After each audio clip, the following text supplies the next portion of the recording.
Hello, y'all. Active asshole on pills here.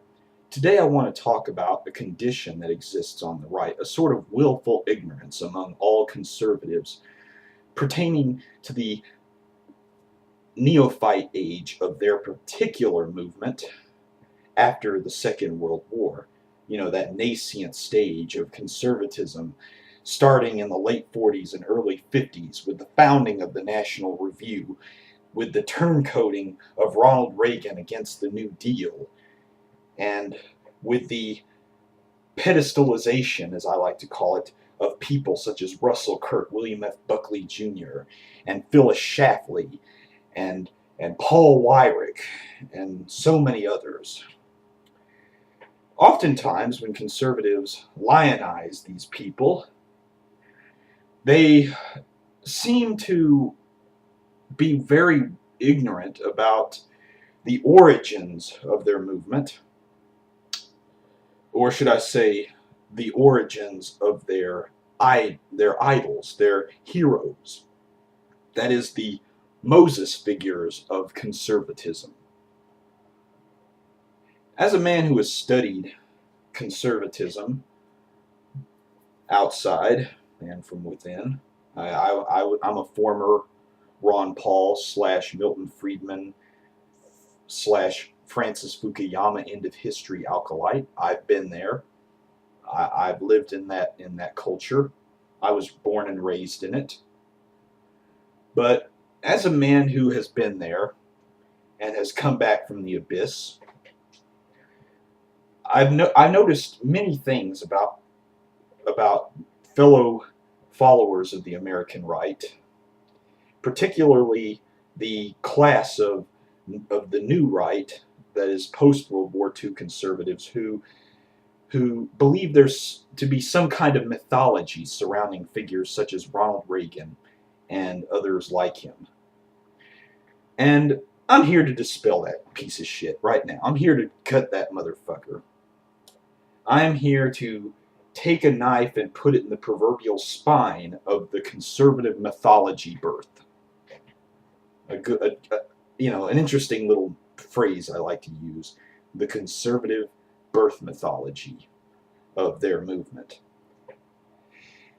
You look at all of these characters, William F. Buckley Jr., Ronald Reagan, Paul Weyrich, all of them made their fortunes either by New Deal programs or through government contracts during the New Deal coalition era, or by promoting the New Deal, and then they turn their back on it as soon as they get their money. You know, these don't seem like heroes I'd want. God, no. As soon as Ronald Reagan got his, he skedaddled. He got out of Dallas.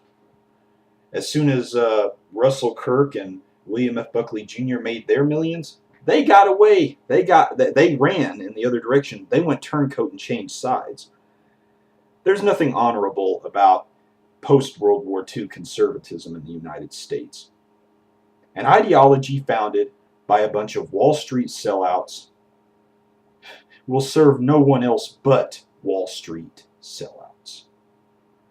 And the only reason conservatism has managed to survive as long as it has is because of the conservative movement's think tank infrastructure, creating an army of mole men, whether they be college interns who went into conservatism when they were in high school by joining their high school's conservative newspaper, or joining some kind of right-wing think tank leadership institute style initiative while they were in college, and then they get a job as a conservative pundit or activist making a six-figure or high five-figure salary later in life.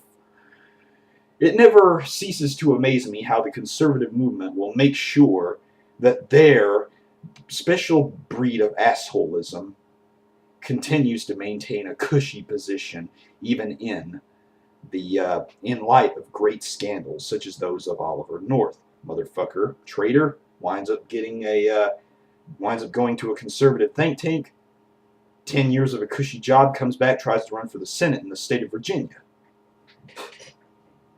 You know, never underestimate the ability of conservatives to provide their own variation of a safety net for disgraced right-wing politicians who have no business being in office. Never underestimate the capacity of conservatives to make sure that the same assholes are thrown at you every generation. And never underestimate the conservatives to continue to throw parasitic and opportunistic jackasses at us as if they were heroes. It is not the greatest story ever told, it's the greatest story ever sold. Ronald Reagan did well with Southerners because cowboys were very famous with Southerners, and the bastard gave a pro-segregation, thinly veiled racist speech to a bunch of white redneck Southern trash in the 1980s who pined for the age when they could kill black men by right. Yes, gave a speech pro-segregation in a town where 3 civil rights workers were killed in Mississippi using the same kind of coded language as George Cooley Wallace. Conservatives, you talk about principle, you rewrite history every chance you fucking get. You get every chance you fucking get. You're rewriting history. You're trying to sell people a shitload of garbage that was rejected at the ballot box in every other country, including this one. Your notion of government didn't survive the Founding Fathers' first midlife crisis. I guess, you'll figure that out soon enough when you bring back the very shit that people threw into the dustbin of history. Until then, have fun with that.